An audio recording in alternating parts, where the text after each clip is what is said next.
पहले ही बीजेपी ने बिहार की दुर्गति कर दी।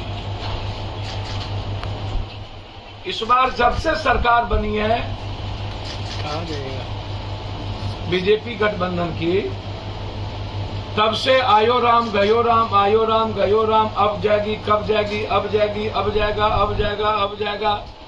डिप्लोमेसी हो गई, यहाँ आ गया वहां चला गया, मतलब कंप्लीट रूप से वैसे ही पूरा बिहार अस्थिर है। Bihar law and order problem है। बिहार के निचले पदाधिकारी काम करने को तैयार नहीं है कि क्या होगा, कौन रहेगा, कौन आएगा, कौन जाएगा। हालात सही नहीं है। कल 7 आदमी शराब से मर गए।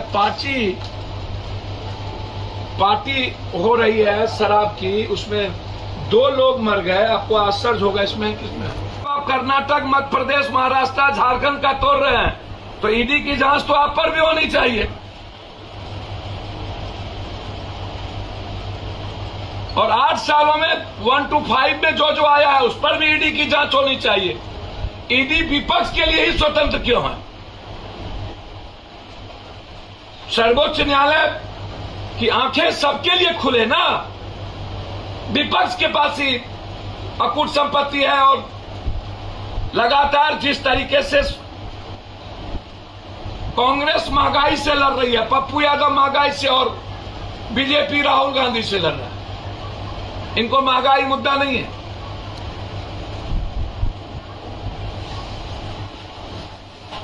बिहार की हालात अच्छे नहीं है। कंप्लीट मुझे लगता है कि 2024 तक अब बिहार की राजनीतिक अस्थिरता बिहार के डेवलपमेंट को, बिहार के इकोनॉमी को, बिहार के साढ़े 14 करोड़ लोगों को सामाजिक आर्थिक रूप से अव्यवस्थित रखेगा। हम उम्मीद करते हैं कि जो लगातार आज हुआ कल हुआ, आज हुआ कल हुआ, ऐसा होगा वैसा होगा, और ये जब मान ही लिया गया है कि नीतीश कुमार जी को बीजेपी किसी भी कीमत पर मौका देने को तैयार नहीं है, अब बकसने को तैयार नहीं है। 2024 तक उनकी मंशा है इसको किसी तरह ले चलो, उसके बाद जब है करो। तो नीतीश जी को पहले ही अपना निर्णय लेना चाहिए।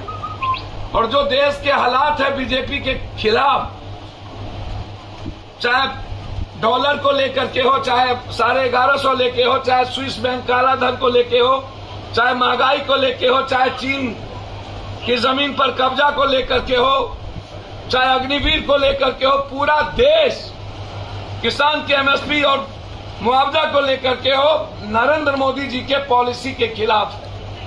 कांग्रेस बीजेपी के खिलाफ लड़ रही है इस कंट्री में। आम आदमी की आवाज बनी हुई है। ऐसे समय में नीतीश कुमार जी को सोनिया जी का मार्गदर्शन लेकर के अविलंब निर्णय लेना चाहिए और आगे बढ़ना चाहिए और देश को दिशा देना चाहिए। आप भी चाहते हैं आरजेडी के साथ चले जाए? भैया, राजनीति में आरजेडी का फलना साथ जाना मतलब क्या है? लालू यादव जी लगातार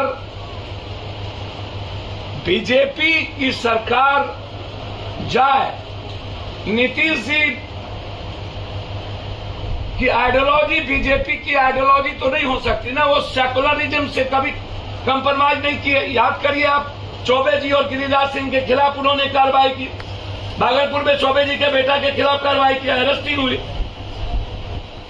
कब समझौता किया नीतीश कुमार आज तक? मैं नहीं मानता। एक बात अलग है कि राजनीति में ना हम फंसाते हैं ना बचाते हैं, ये बातें तो अब हो नहीं सकती।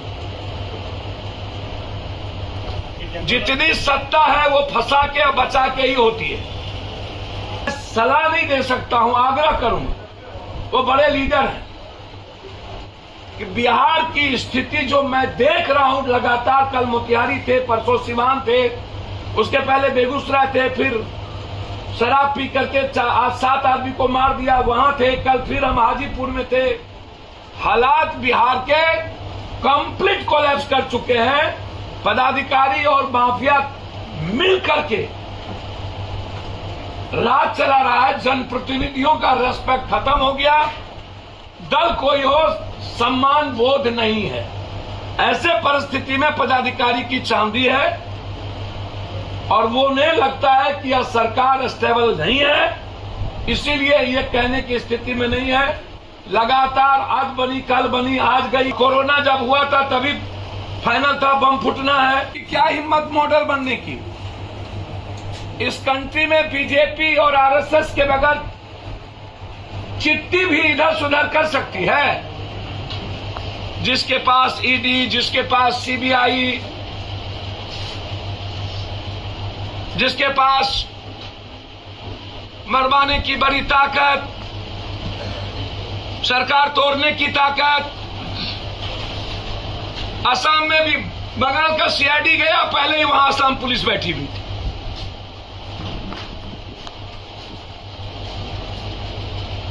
संघीय व्यवस्था ही डेमोक्रेसी में चौपट कर दिया गया। लोकतंत्र है क्या?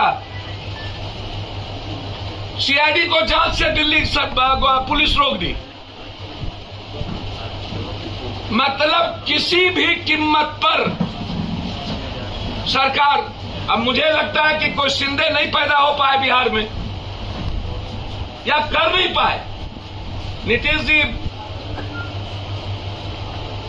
को करना मुश्किल था, जैसे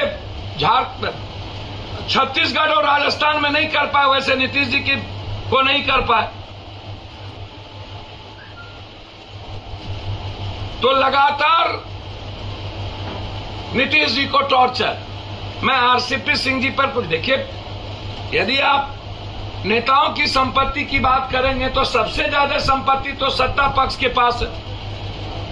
और हम तो चाहेंगे कि नीतीश जी आर्थिक अपराध से सबकी संपत्ति, सारे मंत्री की संपत्ति जांच करा दे कि किनके पास कितना संपत्ति है। यदि बीजेपी चिराग जी की ये बात तो पहले ही समझ में आनी चाहिए ललन जी को, फिर भी आरसीपी सिंह जी को आप मंत्री बना दिए। और ये बात आपको उस वक्त समझ में आनी चाहिए कि आरसीपी जी मोहरा हो चुके हैं। भैया आरसीपी सिंह जी लगातार ओएसडी थे, अब वो कह रहे हैं कि इनको सीएम चलाने नहीं आता। 4 घंटा ये भुज्जा खाते हैं, 3 घंटा सोते हैं, 11 बजे आते हैं। अब ओएसडी पीएस भी ज्ञान देने लगे। कितना भी खराब हो जाए नीतीश जी, पर्सनल लेवल पर नीतीश जी के ईमानदारी पर चैलेंज नहीं की जा सकती। ईमानदारी